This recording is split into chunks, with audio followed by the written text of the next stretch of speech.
ఇది ఎలా సాధ్యమని చెప్పి నేను ఈ సందర్భంగా ప్రశ్నిస్తా ఉన్నాను. టీటీడీ ఉంది, అలాగే క్రైస్తవ సోదరులకు సంబంధించిన వాళ్ళ అసోసియేషన్స్ ఉన్నాయి, బోర్డ్స్ ఉన్నాయి. అందులో ఎవరికైనా ముస్లింస్ చోటిస్తున్నారా? అలాంటప్పుడు కేవలం మైనారిటీలకు అనగదొక్కాల, మైనారిటీలకు ఎటువంటి పవర్ ఉండకూడదు అనే ఉద్దేశంతో ఈరోజు ఈ బిల్లు తీసుకురావడం జరుగుతూ ఉంది. మనం చూసుకున్నట్లయితే ఇది ఎందుకు చేస్తున్నారంటే ముస్లిం మహిళలకు మేలు జరగడానికి చేస్తున్నామని చెప్పి టీడీపీ ఎంపీలు లోక్సభలో చెప్తారు. అయ్యా, మీరు ముస్లిం మహిళలకు మీరు చేసే ముందు మీరు ఇక్కడ ఆలోచించండి. ఎంతమందికి మీరు ముస్లిం మహిళలకు మీరు సీట్లు ఇచ్చినారు? ఎంతమంది ఎమ్మెల్యేలు ఉన్నారు? ఎమ్మెల్యేలు ముస్లిం మహిళలు కేంద్రంలో ఎంతమంది ముస్లిం మహిళలు ఎంపీలు ఉన్నారు? కేవలం కపట ప్రేమ చూపిస్తూ ప్రజలకు తప్పుదోవ పట్టించే విధంగా మీరు ఈరోజు ప్రజలకు మభ్యపెడుతూ ఈరోజు మీరు ఈ చట్టాలు ఆమోదిస్తా ఉన్నారు. కాశ్మీర్ లో దాదాపు 50,000 మంది బ్రాహ్మణులకు అన్యాయం జరుగుతుంది, దాని గురించి పట్టించుకోరు. అటు చైనా బార్డర్ లో 1000 కిలోమీటర్లు చైనా అక్కడ ఆక్రమించి మన భూభాగంలో వస్తే దాని గురించి పట్టించుకోరు. ఇక్కడ ఏమీ లేని దానికి ఇక్కడికి వచ్చి ముస్లిం మహిళల గురించి వీళ్ళు సేఫ్టీ కోసం ఈ బిల్లు మేము సపోర్ట్ చేస్తున్నామని చెప్పడం ఎంతవరకు సమంజసమని ఈ సందర్భంగా నేను ప్రశ్నిస్తా ఉన్నాను. గుజరాత్ లో ఒక ముస్లిం మహిళకు రేప్ జరిగిన సంఘటనలో ఆ కేసులో దాదాపుగా 10 ఏళ్లు శిక్ష అనుభవించిన 11 మందికి వాళ్ళు రిలీజ్ అయిన తర్వాత వాళ్లకు సత్కారం చేసిన పార్టీ భారతీయ జనతా పార్టీ. ఇలాంటి పార్టీలకు టీడీపీ పార్టీ సపోర్ట్ చేస్తా ఉంది. ఇది ఎంతవరకు సమంజసం? మొన్నటి 10 రోజుల క్రితం కూడా నేను ముస్లిం సమాజానికి ఎటువంటి ఇబ్బంది జరిగినా నేను సహించానని చెప్పి ముస్లింతోనే మేము ఉన్నామని చెప్పిన ఈ చంద్రబాబు నాయుడు గారు ఈరోజు ముస్లిం ప్రజలకు తీరని లోటు చేశారు. రాబో తరాలు మర్చిపోవు.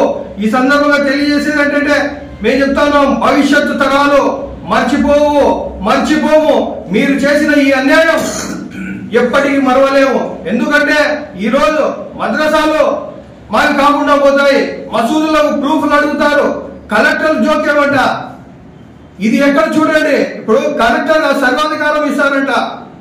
అంటే ఇప్పుడు ఎవరైనా ఒక ప్రభుత్వం మీద బోర్డుల మధ్యలో ఎక్కడైనా సర్వసాధారణమైన కేసులు జరుగుతూ ఉంటాయి.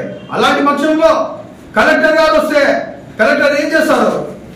ప్రభుత్వం తరపున మాట్లాడతారు. సో ఆ కేసులు కూడా పోతాయి. తీవ్ర అన్యాయం జరుగుతుంది ముస్లింస్. మనం చూస్తూనే ఉన్నాం.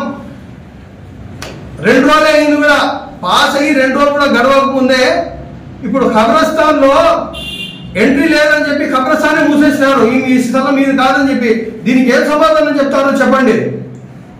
డెడ్ బాడీని తీసుకొని రోడ్ల మీద 2 రోజుల నుంచి పరిగాములు కాస్తున్నారు. అక్కడ ఖబరస్థాన్ మూసేసినారు. ఇది మీకు ఇక్కడ హక్కు లేదు అని చెప్పి ఇలాంటి పరిస్థితులు ఎన్నో చూడాల్సి వస్తుంది భవిష్యత్తు కాలంలో. ఇది ఎవరి కోసం? ఎవరి మెప్పు కోసం? చంద్రబాబు నాయుడు గారు మీరు సమాధానం ఇవ్వాలా. మేము ఈ సందర్భంగా డిమాండ్ చేస్తున్నాం ఏంటంటే ఈ రాజ్యాంగ విరుద్ధమైన బిల్లు మీరు ఉపసంహరించుకోవాలా. ఎందుకంటే ఇది తీరని లోటు. మీకు అనేక ప్రయోజనాలు ఉండొచ్చు మీకు, కానీ తాకట్టు పెట్టారు మీరు కోట్లాది ముస్లిం ప్రజల ఆత్మ గౌరవాన్ని, అలాగే భవిష్యత్తును మీరు తాకట్టు పెట్టారు. ప్రజలకు ఇబ్బంది పెడతారు. రాబో రోజుల్లో తీవ్రమైన పరిణామాలు ఉంటాయి. అందుకనే మేము డిమాండ్ చేసేది ఏంటంటే టీడీపీ వాళ్ళకు నేను సూటిగా ప్రశ్నిస్తా ఉన్నాను. అయ్యా, మీకు ముస్లిం ప్రజలు ఓటు వేయలేదా? మన స్థానిక ఎమ్మెల్యే గారిని కూడా నేను ప్రశ్నిస్తా ఉన్నాను. దాదాపుగా 50-60 వేల మంది ముస్లిం ప్రజలు మీకు ఓటు వేయలేదా? చెప్పండి, దీనికి సమాధానం చెప్పండి. మీ వైఖరి దీని గురించి తెలపండి. మీరు కనీసం ఎవరితో మాట్లాడినారా? ఎవరితో సంప్రదింపులు చేశారా? మీకు ఓటు వేసిన పాపాన మీరు ముస్లిం ప్రజలకు ఇలా మోసం చేస్తారా? మాజీ శాసనసభ్యులు రాజమౌళి శివప్రసాద్ రెడ్డి గారు ముస్లింలకు నేను దత్తపుత్రుడు అంటారు. ఆయన ఇంతవరకు దీని గురించి మాట్లాడకపోవడం ఎంత దౌర్భాగ్యమో మీరు గమనించండి. ఒక స్టాచ్యూ, ఒక చిన్న ఇష్యూ కోసం, విగ్రహం కోసం ఇక్కడ పెట్టలేదని చెప్పి ఒక నియోజకవర్గానికి సంబంధించిన ఒక ఇష్యూను రాష్ట్ర వ్యాప్త ఇష్యూగా మాట్లాడిన వ్యక్తి ఈరోజు దేశవ్యాప్తంగా రగిలిపోతా ఉన్న ఈ అంశం మీద మాట్లాడకపోవడం మీ వైఖరి ఏంటో మీకు స్పష్టం చేయాలని చెప్పి ఈ సందర్భంగా తెలియజేస్తా ఉన్నాను. అలాగే ప్రొద్దుటూరులో కూడా అనేక మంది మైనారిటీ లీడర్లు ఉన్నారు, అనేక సంఘాలు ఉన్నాయి. ఇలా వీళ్ళందరూ కలిసి రావాలని చెప్పి ఈ సందర్భంగా నేను తెలియజేస్తున్నాను.